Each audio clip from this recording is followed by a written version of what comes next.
You currently locked in to the coldest podcast in the land. It's your boy, B. Jones, aka Bolo. And what's me pulling up to the porch without my dog? What's going on, y'all? It's your main man, Big Smitty, aka D Nice. And you heard what Bolo just said. This is the porch. Welcome. We are back again, y'all. Another week, man. Another week. Bolo, how you feeling, my brother? Blessed, highly favored, man. You know we can't come to the porch without talking about God first, man. We wouldn't be here without him. So we always gonna thank God first, brother. But I am blessed, highly favored, brother. Obviously, you're in the sunny side of LA, man. How you doing? I'm doing good, man. I'm doing good. I can't complain. Like you said, man, blessed, thankful. Another week, another day to get to it. Another day to chase these goals and grind. And so excited about today's special guest because the word grind and the word, dream chaser. I feel like these are just a few of the words and adjectives that describes our special guest. But before I introduce her, we gotta pay bills. So I gotta shout out Bet Online, man. The number one betting gambling site for all your betting needs, your sports gambling needs, man. It's NFL season, it's college football season, NBA's right around the corner, man. So if you're looking to place some straight bets, some parlays, whatever you need, Bet Online is the place to be, man. Use the promo code BELIEVE, that's BLEAV. But without further ado, Bolo, man, special guest that me and you are both super excited to have on. She is truly a Renaissance woman. She's an RN, an author, a media personality, a wellness coach, a motivational speaker, a businesswoman, and so much more. The one and only Holly Cotton. Welcome to the porch. Hello. Thanks for having me. I can't wait to talk to you guys today. Absolutely. Welcome to the porch. How you feeling? How you feeling today? I woke up, so that's all I need for a great day. That's all we need. She's preaching already, Bolo. She going in already. We ain't even got started yet. I love that. I love it, man. No, we appreciate your positive energy. And like I said before, myself and Bolo as well are so excited to have you on to just talk about everything, man. But first, the one question that we have to start off with, and we love to start with this one question whenever we have a big time interview, is real simple. Who is Holly? How would you describe? How would you answer that question? Actually, I have a note in my phone that I remind myself constantly who I am, because sometimes you get so distracted in who you want to become, you forget who you actually are. So I feel like Holly Cotton is just the woman that is here to inspire other people to be the best versions of themselves. So whether that be physically, mentally, spiritually, maybe I could drop some gems, just me smiling, maybe I made you laugh, whatever it is. My whole mission as Holly Cotton is to be the change that we need. So some kind of way, I hope that I am that positive change on whoever needs it. I love that. I love that. Now, where did that come from, though? Like, talk to us, about like where did that all stem from? So whenever I started, so I'm an entrepreneur long time ago, 5 years ago, I decided to start my own company. And I remember when I was looking at starting a company, everyone was like, what's your mission statement? What's your mission statement? What are you trying to do? What's different? What's different about you than other people? And I was like, man, what is different? And being a nurse, being a nurturer, like I've always taken care of people. I've always tried to be the difference in someone's life. And it sounds corny and people think that you're lying when you say that, right? But it really is. Like, I really feel like that's my purpose in life. So I just adopted that as kind of like what it is. And so not only am I trying to be the change for other people, but I like to surround myself around people that are trying to be the change as well. It's easy to talk smack about doing something, giving back or whatever, but what are you really doing? So that it kind of just became my little informal mission statement. And then I was like, you know what? I'm gonna be the change, because I'm sick of people not being the change, people not doing what we need to do. So I'm gonna be the change. And then it kind of just, now I'm surrounded with energy with other people doing the same thing. That's it. I love that, because you attract what you attract. And I think a lot of the times too, for us, we kind of wait around for somebody to make the change or to do something for us and be that positive impact where, you hold a lot of power within yourself to be the change that you want to be. So, that's definitely admirable, especially for women to be able to, through all the, barriers and adversity, stand strong and push through different elements to, continue to give back and, give more. I think that's what it's all about. Agreed. Yeah, for sure. And I want to show women also that you can have it all and you can do it all. You don't have to be segmented in one thing. You can be strong, you can be sexy, you can be the hustler, you can be a grinder, you can have your own brand. You don't need to have somebody else's last name to make you be a person. Like that's just extra. Grow your own self first. Be your own person. Because when I walk in the room, I'm Holly Cotton before I'm anything else. So facts. No, that's right. Mindset, man. You over here motivating me through the screen right early. Talk. Game time. About to run through a wall right now, Holly. I love it, man. I love it. And I love how you talk about just your mission statement, right? And it's crazy because during the intro, I named just a few of the different things that you do in your career, in your life. And one similarity that I noticed between everything that you do is that they all have a correlation of serving others in some way, whether it's through your motivational speaking, whether it's through your fitness training, whether it's through nursing, being a professor, like every single aspect of your life, although it's a career. When I really sat back and thought about it, I'm like, damn, she's actually giving back with every area of your life. Was that by accident and just kind of naturally happened that way? Or was this like very specific, like this part of your plan? I think whenever you find your purpose and you live in your purpose, everything falls into place. And a problem with a lot of people, when you don't know what your purpose is or you don't have a passion for something, you just have a hodgepodge of all kind of stuff and you're all over. But you will find that successful people, whatever it is, if you're into finance and banking, you'll notice that everything they do is linear to that. If you notice that there's someone that they're a comedian or whatever, you'll notice everything is like comedy. Sports, you'll notice that someone is successful in sports. What are they going to have? Nutrition, supplements, working out, whatever. It's all going to kind of just line up. So I think when you live in your passion and your purpose, you'll just automatically do those types of things. You don't have to go searching for it. You're just like, you know what, I'm here. And those things kind of just show up in your life. Love that. I love that's that. Powerful. Now that's Absolutely. Very powerful, man. And another thing, man, and this is kind of switching gears a little bit here, but something kind of traumatic and dramatic that you went through earlier in your life that I forgot to mention was you had cancer. You're a cancer survivor. Correct. Kind of just take us back and just walk us through, number one, just the emotions that you went through when you found out you had cancer, but then number two, on the backside, how you were able to, stay mentally and spiritually strong enough to actually fight it and ultimately win. Sure. So one, my first book is about this. So I feel like I've told this story so many times. My first book is called Strong More Than Muscles, and that was sort of my way of healing. But this month, October 12th, is my cancerversary. It'll be 11 years since Yes. Congratulations. Oh, I was like, congratulations. That's beautiful. Breast cancer in Breast Cancer Awareness Month. Like, what? It wasn't February. It was like October. But, so I tell my story all the time that me also being a breast cancer advocate, being a nurse, I've always, taught about all of that. I found the lump myself. So, they always tell you to do your monthly exams. And I have a mole that's right here. And I remember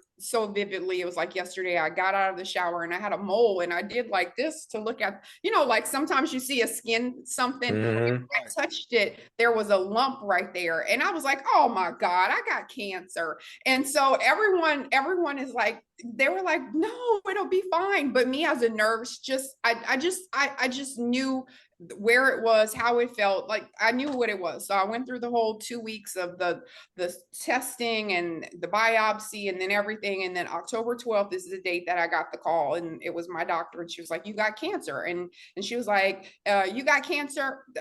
I'll tell you, I wrote about it in my book. She said, you got cancer. It's very bad. You need to go to one of those surgeons that I sent you, that I gave you a business card for. So I was like, okay, this is not what I thought. I thought like the movies, they call you in, you're sitting in this big comfy chair. There's a box of Kleenex there. The doctor is caressing your arm or holding your back. Or, I was like, wait a minute, this is not what I thought was going to happen. So just the kind of person that I am, I'm always, since I've been a child, teenage, everything, I'm always like, it's a problem. How do we solve it? What's going on? What do we do? I'm never the type of person where I just sit there and I'm like, oh my God, how am I going to deal with this? What is this? How am I going to figure it out? Even now, that's how I live my life. It's a problem. There, to me, there is never an option but to win. And that's just my, no matter what it is. So this was just another thing. And so I was just like, okay, let's go. What are we doing? Surgery, chemo, what is it? Blah, blah, blah. So I go through all of that. And I always tell everyone that after I had surgery and you sort of are on this high because you're fighting. You want this. I was like, how the hell I get cancer? I'm healthy. I'm Miss P90X and, insanity and all, like I'm doing 20 pull-ups, I'm doing push-ups. I'm like, you gotta be crapping me. Water, right? Yeah, my water, everything. And I'm like, and I'm the one that gets cancer. So but you're so caught up in that fight, and then the surgery is over, and you realize like your whole life is different now, because now it's treatment. Now what are we going to do? How are you going to survive this? And so when you go from such a strong, independent, high functioning level to completely being humbled, where I couldn't even put my hair in a ponytail, because when they do surgery, they go like in your armpit and like all of this right here. So I'm going from pull-ups to I can't even reach up to do this. I can't reach down to put my hair in a ponytail. So after that period, I always say that was the lowest point of my life, because I was depressed. It's just a loss of independence. And so I always describe it as when something traumatic happens to someone, they go two different ways. Either they focus on getting through it and then they bury it and they never want to talk about it again, or they take it and they say, you know what, I'm still here. I'm going to use this to inspire other people, or I'm going to reach out to people that are going through something different. And you'll see, it's no matter what it is, whether it be losing a child or cancer or getting shot or whatever, like there's always either you go in one of the two ways: you recover and you never talk about it again, or now all of a sudden they're an advocate, their whole Instagram or social media is about getting whatever it is and getting over that obstacle. So for me, I went through the period and I went the other way. And I was so sick of everyone knowing that I had cancer, because now you got people, everyone wants to hear your story. Now I'm talking to other people. Hey, my cousin just got breast cancer. Can you talk to her? She needs someone to talk to. So it kind of was like that. And I was like, okay, so you know what? There's a reason I'm still here. And maybe my reason is to be the change that somebody else needs in their life. Maybe I need to tell my story on a larger platform because someone may need to hear my story. So at the end of 2018, I decided to write a book. 2019, I released my first book, Strong More Than Muscles. And then that was it. It kind of just picked up. I have people, they email me from UK, Africa, Australia. I've gotten emails from everywhere where people, hey, I got my wife your book, or hey, Holly, I know this is a weird email, but I just wanted to reach out to you and say I read your book and I loved it and you had me laughing and I felt everything you said. So I'm like, you know what? This is my why. This is why I'm still here. So that's my story, and here I am on the porch telling y'all about it. It's amazing. Because obviously cancer, is something that obviously people donate, and we do a lot to try to figure out the answer. And there really isn't an answer yet, so we just got to stick together, band together in a situation where we just try to pray and keep people fighting through the crazy disease. But I kind of want to talk about I don't know if it's more so like you probably told this story so many times to where it just flows and it has like the good energy behind it. But like the way you tell the story, it just kind of seems like obviously you did hit some downfalls and you hit a rough patch. But for the most part, it sounded like you were pretty optimistic and positive about the entire situation. Like kind of talk us through like just going through like the process. Like were you pretty much upbeat? Like what kept you going? Because I know sometimes, with having cancer and just thinking through it and stuff, it can put you down and put you in some dark places. But obviously hearing you say that story, it kind of seems like you kind of bounced back and you just was going and you made it happen. Oh no, I'm sorry if I made it sound like that. Please don't think this is 11 years. Right. Later, And that's what I was thinking too. Yeah. Right. So this is a lot of healing. This is a whole thing. And again, my mindset is always there is no choice but to win. I've never had that. I'm not, and even now I'm telling you, like, and you guys know, having a podcast, it's like maybe something frustrates you, the graphic, or maybe something it's just like there's no other option. I got to get it done. It's going to be 3 o'clock in the morning. Yeah. If I don't make it happen, nothing is going to happen. It's not going to happen. So for me, I just always had that mindset of no one is going to save you. You have to save yourself. And no one is going to come. And me, even being as a personal trainer, I would always, that's why I don't train anymore, because my nerves are too bad now. But I would always be like, listen, I can't force you to do this. You have to be accountable for yourself.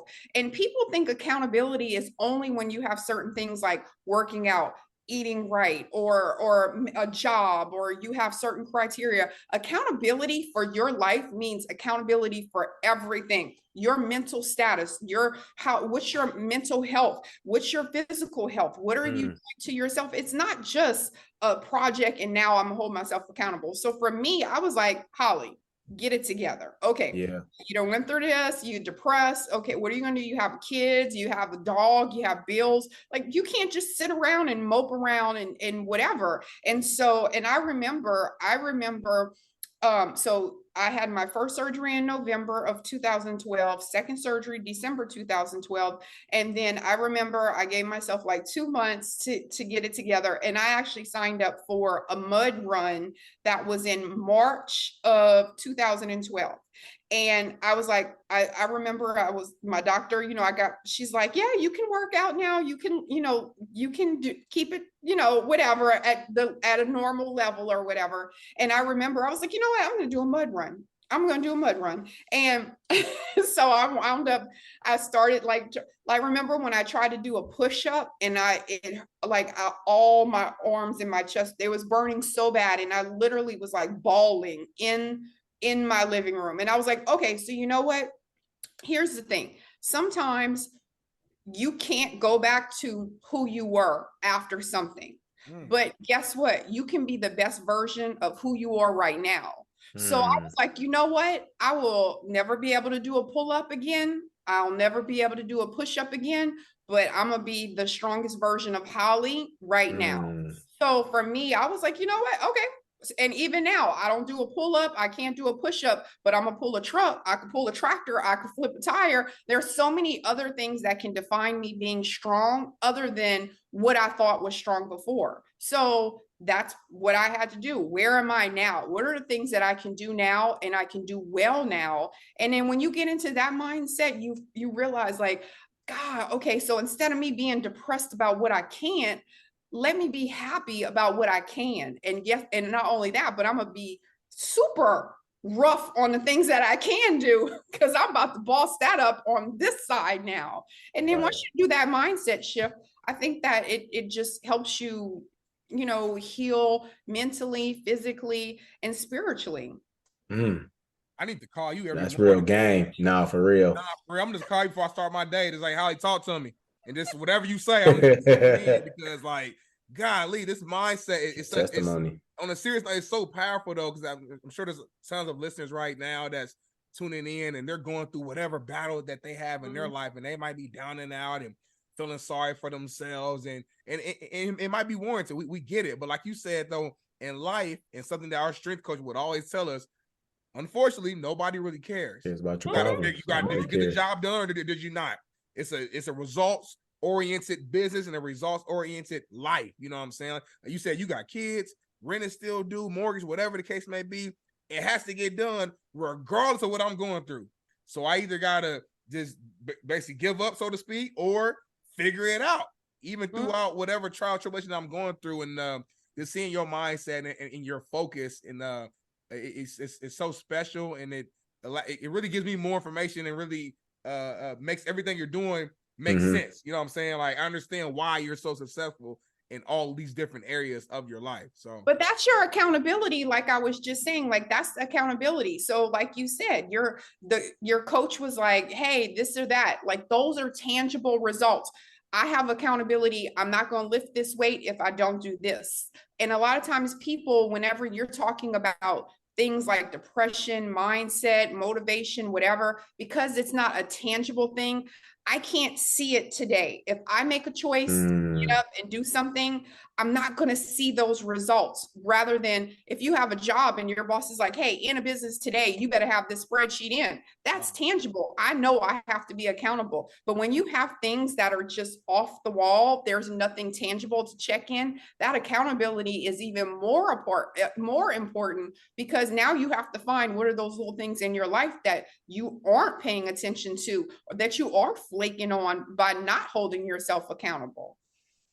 That's real. And it's funny. I know you mentioned, you said you have kids. So I also coach high school football as well, as just another thing that I enjoy to do, just give back, pouring into kids and stuff like that. And one of the biggest things, and I hear you talking, is just kind of like starting to just like throw off sensors in my brain, is just the accountability piece for like, young adults, especially this newer generation.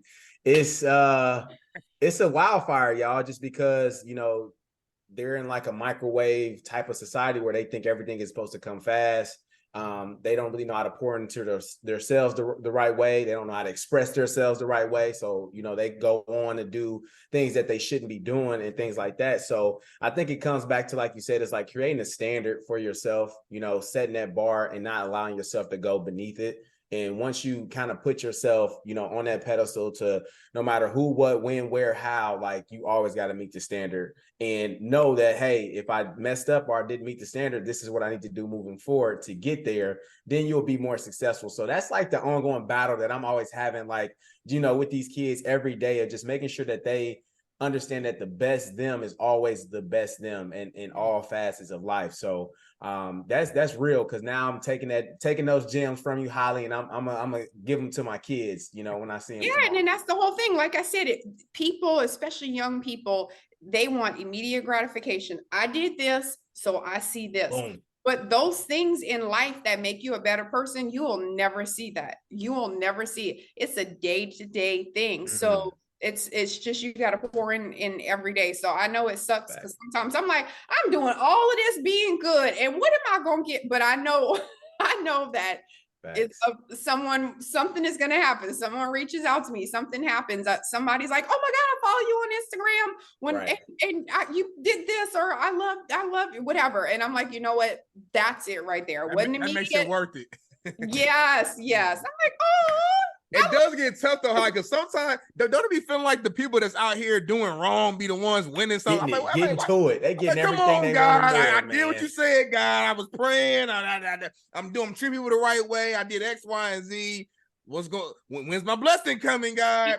And I'm gonna tell you something too, just a sidebar, but I was just on the podcast. I was doing my podcast with someone, and I was telling him this, and I was saying how, it's so hard when you have this, like I have a brand. So my brand is Holly Cotton. If you look at me on Instagram, okay, like you said, you see all these different things. So I always get people, especially after I go somewhere and I post like I'm in a bikini, or I post in a sexy dress or whatever. That's for me. That's to motivate me. I work my butt off. So yeah, I'm going to floss. I'm sorry. It is what it is. Yeah, but yeah. I get like, people will be like, hey, we're looking for, would you, if we send you some lingerie, would you tag us in it? I'm like, I cannot post no picture of lingerie on my thing. Or sometimes I'll be in the club and back that ass up, and I'm like, hey. You know what, where the camera's at, because I don't know about it. And it's like you just become conscious of all of these other things, and it's always like, man, why am I taking the high road? I should just be out here thotting and get me an OnlyFans. And so it's the same thing. Like, it's so hard. It's like, you know what? No, we're working on this brand. This is who we are. No, Holly, you be talking to yourself. No, Holly, we're not starting a foot page. No. I know. I've never seen Oprah twerking. I'm like, no, we're here. This is where we are. So yeah, it's funny. That's funny. That's real though.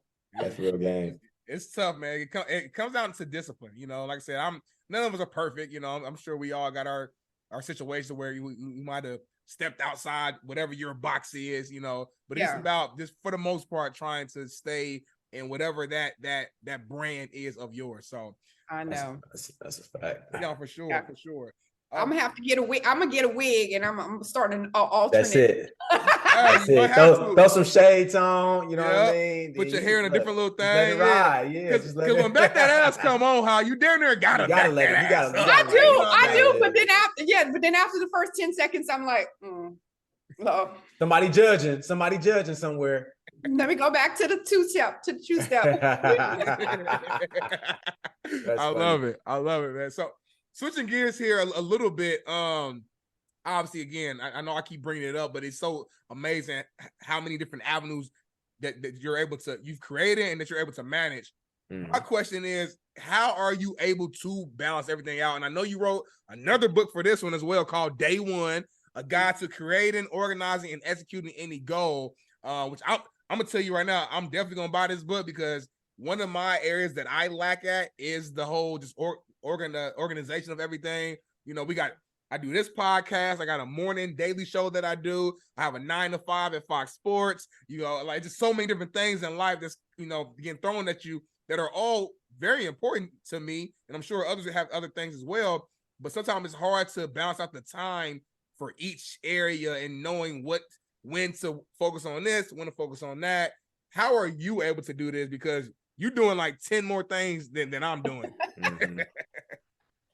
Well, first you have to have the mindset that failure is not an option. Yeah. So that's the first thing.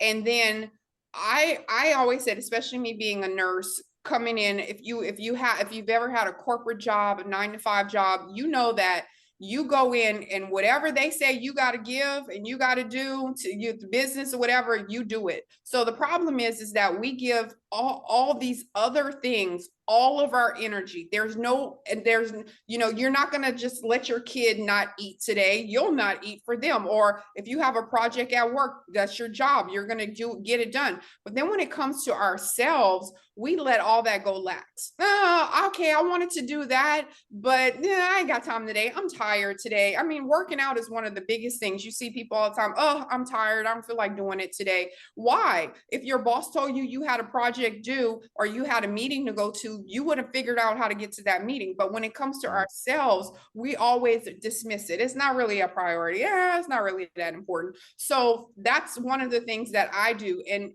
So I actually had a guest and she mentioned something and the way that she phrased it is exactly how I say it as well. But you have different buckets for different days of the week. So like you said, if I know that I also teach a class, it started yesterday. I teach a class on Mondays and Wednesday nights and I teach nursing students. So for me, I know I'm going to go at 6 o'clock. I'm going to be on campus talking, teaching or whatever. So on Mondays and Wednesdays, that's going to be my job bucket. I want to make sure I'm nursing. I'm not going to do whatever. So I'm going to try not to have extra stuff that's going to stop me, or I'm going to be, half-ass doing the other stuff. So not every day you're going to be able to give a certain thing 100%. One day, podcast might get my whole 18 hours in one day. I might be traveling. I'm on a red carpet. I'm hosting an event. Guess what? That day, the other stuff is going to go underneath the rug because now I'm working on this. So I think it's just about figuring out how to manage your time and not making yourself feel bad that you can't do everything in one day. There you go, Holly. You hit the nail on the head. I be at home, like going to sleep at night, like disappointed in myself. Like, damn, Darnell, you didn't cut that clip or edit that episode, or you didn't do the X, Y, and Z. And then it's like, I don't know. I think being a former athlete, we have the mindset of like, just get it done by any means. Like I said before, nobody cares what your excuse is. Get it done. So if I don't get everything on my to-do list done for the day, I do have this like inner feeling of just like, dang, like I'm disappointed. Why did I not get it done? You know what I'm saying? That's your bucket. And I live off of a to-do list. I live off of a to-do list in my calendar. I'm telling you, like when I wake up in the morning, I look at my phone and that's how I figure out what I have to do today. And for me, that's okay. I don't feel bad that I don't know what I have to do tomorrow. I don't feel bad that I have no idea. I wake up in the morning, as long as it's not a trip or anything. Usually I know those, but I'm just saying, like, I'll wake up in the morning, look at my calendar. Oh, shoot, I got this at 1 o'clock. Oh, Lord, I got a podcast at 2:30. Oh, let me get it together. So I don't feel bad for those things because today my bucket was to do this. Today my bucket was to survive. So now tomorrow, that'll be in my bucket. And then I'll literally, like how you just said, at nighttime, I may not get something done. I'm already, hey Siri, make a note, such and such and such. Because guess what? I'll do it tomorrow. So I think it's just learning what's the priority and then getting those things done and not feeling bad if you can't do everything. That's real. And I think the biggest gem, Holly, is being able to prioritize yourself. Mm-hmm.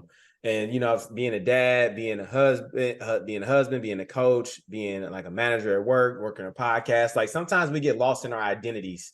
And then when those identities start to mesh, you start to mentally like just go insane because you don't know how to kind of like manage like your brain and know how to operate in different situations and things like that. So I always tell people like you cannot like, pour into somebody from an empty drain, right? So being able to, make some time for yourself, even if it's an hour or so. I think one thing that you said that stuck out to me that I actually made note of is, every time we think about ourselves, we just say like, oh, we'll be okay. Cause we put it on the back burner cause it's us. Like, cause we know we'll be all right. We'll eventually get through it. But like anything, right? If we just make time to prioritize us to either work out or read a book or take a walk or have some type of, mental exercise and then make us better in a certain type of way, like we'll be better in those other avenues as well. So that's just some real game. Like the porch, we might have to sell this episode for $9.99, bro. I don't know. This is crazy. Well, and I'm gonna tell you this too, just to add to that as well, because I didn't give a specific example, but one of the things that I always talk about, and it's in my book, Day One, is I talk about daily habits. And what people don't understand is those daily habits contribute to your weekly productivity, right? So if you look at the Mark, what's his name, Zuckerberg or whatever his name is, what does he say? He wears a black t-shirt and jeans every day. He doesn't have to spend time. Anybody that's successful, look at them. They look homeless. You know why? Because that's part of their daily habits. So for me, I was on a podcast and the guy was like, so what do you manifest in the morning? I was like, I don't manifest anything. The Lord woke me up. I do what I got to, whatever. I'm not like today I don't do affirmations. I just wake up with the mindset, how we going to win today? Let's get it going. What we got to do, how we going to win? So I don't waste time doing a bunch of frivolous stuff. I eat the same thing for breakfast every day. I go to the gym. I know what I did yesterday. I do a different body part today. It's just habit.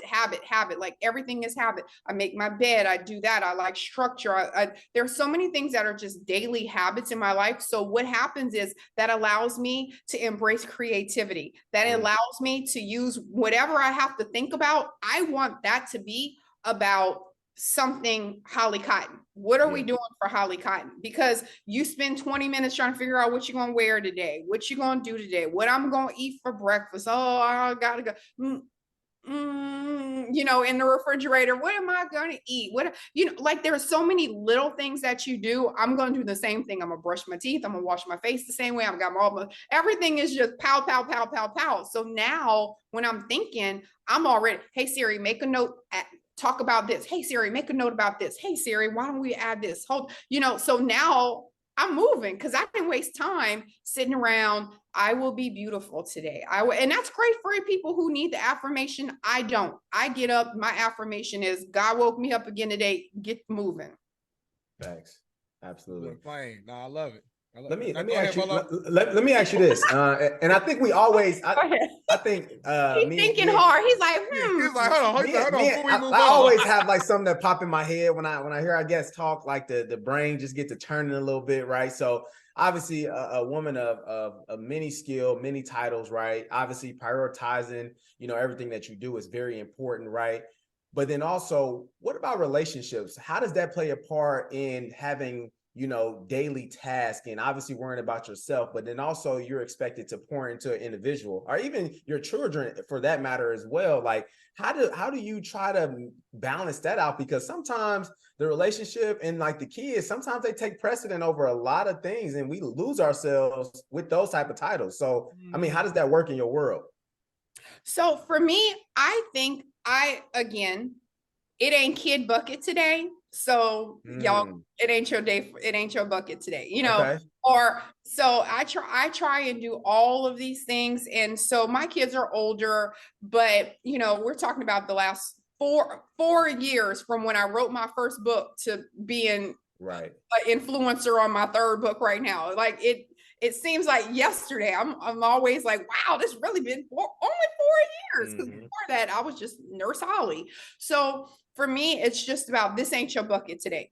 Get over it, And so I feel like it's important to me. I mean, I was married for 17 years and it had nothing to do with anything else. It just wasn't the best situation for us. You kind of stick together for kids. But I feel like part of my growth journey of learning myself, learning the things that work for me, learning how to embrace those things of saying, today is not your day. I can't give that to you today. I can't do. It's whenever you start having requirements about your life and you start having those standards, whoever you're around, they have to be respectful of that, So if it's a day when I'm doing, and my daughter, she knows because she lives with me, my son doesn't, but I'm like, don't come in here. I'm editing. I can't talk to you. I don't want to hear about a TikTok video. I don't want it's not your time right now. But I'll come back. I take her whenever I travel, because I go to all of these cities and events and stuff like that. I take her with me. I travel. She loves to travel. So I'm going to take her to London. I'm going to take her to France. I'm going to do whatever. So you find whatever that love language is for those people, and you can pour in it when it's that time. But I think what happens is we feel guilty because, I'm not being the best mom today. I'm not doing. I no longer feel guilty for those things because I know that it's not. One day of me focusing on things that are important doesn't negate all the things that I do as a mom, all the things I do as a partner. Today is just not your day. I don't have time to rub your back today. I get it. You had a bad day, but I'm in production mode today. I'm sorry, babe.